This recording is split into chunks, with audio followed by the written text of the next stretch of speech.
প্রতিদিনের মতোই সকালে অ্যালার্মটা বেজে উঠল, কিন্তু আজকের সকালটা কেন জানি অন্যরকম লাগছে। কেন জানেন? কারণ আজকে আমার এইচএসসির রেজাল্ট। ফোনটা হাতে নিতে ভয় লাগছে, জানি আজ রেজাল্ট বের হবে। সবাই অপেক্ষা করছে, বন্ধুরা, পরিবার এবং কি আমিও। কিন্তু জানি না কেন বুকের ভিতরটা কেমন একটা চাপা ভয় কাজ করছে। এই এক লাইন রেজাল্টের জন্য কত দিনের অপেক্ষা, কত রাত জেগে পড়া, কত স্বপ্ন, কত ভয়। মনে হচ্ছিল এই কয়েকটা নম্বরে হয়তো লুকিয়ে আছে আমার ভবিষ্যৎ, আমার পরিচয়, আমার স্বপ্নের দিক নির্দেশনা।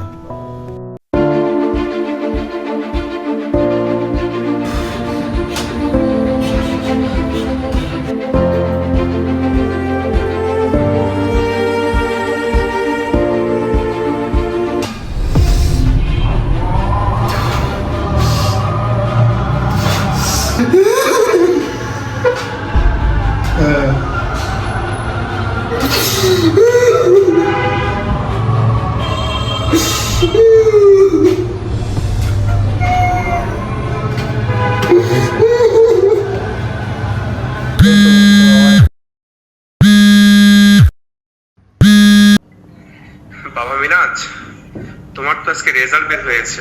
তোমার রেজাল্ট কিন্তু আমি শুনলাম। তোমার কাছ থেকে আমি এই রেজাল্ট আশা করিনি। তোমার কি কোনো চাহিদা আমি অপূর্ণ রাখছিলাম? আমি সমাজে মুখ দেখাতে পারছি না বাবা। সবাই এসে জিজ্ঞেস করতেছে, মিষ্টি দিয়ে যাইতেছে, বলতেছে আপনার ছেলের কি রেজাল্ট। আমার মান সম্মান তুমি কিচ্ছু রাখলে না বাবা।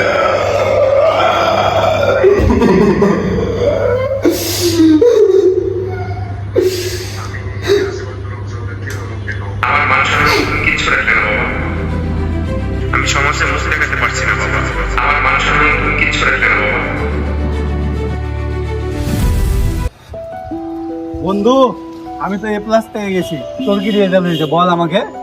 কি হয়েছে রে বল? তুই তো বোর্ড পাস হবি, তুই তো 4টা-5টা করে কোচিং করতি, প্রাইভেট টিচার রাখতি। বল কি রেজাল্ট হয়েছে, কি হয়েছে বল? মাথা নিচু করে কেন বল?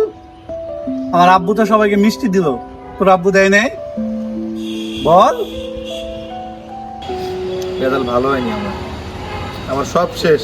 তো ভাই যা, তোর রেজাল্ট ভালো হয়েছে, যা তোরা যা। বাবা, তোমার রেজাল্ট কি? আমার ছেলে তো এ প্লাস পেয়ে গেছে। তুমি বাসায় এসো, মিষ্টি খেয়ে যাও। আমার মান সম্মান তুমি কিচ্ছু রাখলে না বাবা।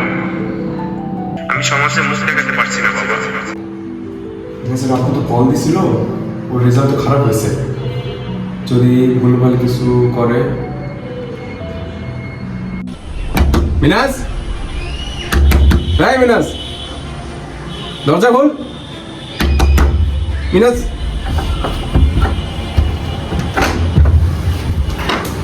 কি করিস এগুলো? মানুষের কাজ কাম নাই, দেখ তো রেজাল্ট খারাপ হয়েছে বলে কি যা ইচ্ছা তাই করবি নাকি? হ্যাঁ, এখনই ওর কাছে সমস্যা করবে।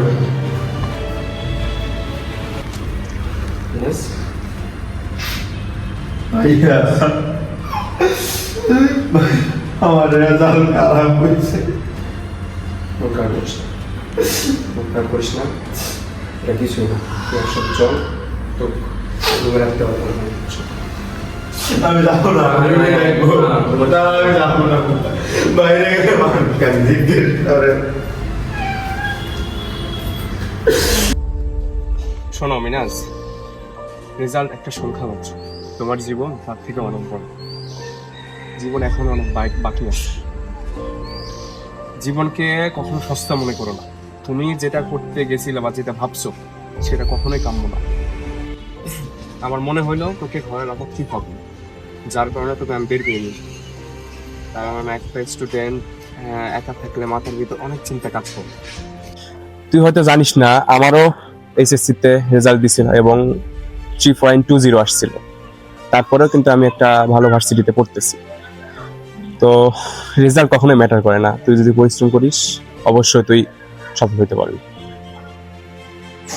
বাবা মাদের উদ্দেশ্যে বলতে চাই, দয়া করে কেউ বকাবকি করবেন না, গালাগালি নয়। ওদের একটু বুঝে দেখুন, একটু জড়িয়ে ধরুন। রেজাল্ট খারাপ মানে সন্তান খারাপ নয়। হয়তো আজকে ও হেরেছে, কিন্তু কালকে সেই হার থেকেই শিখে নেবে জেতার পথটা।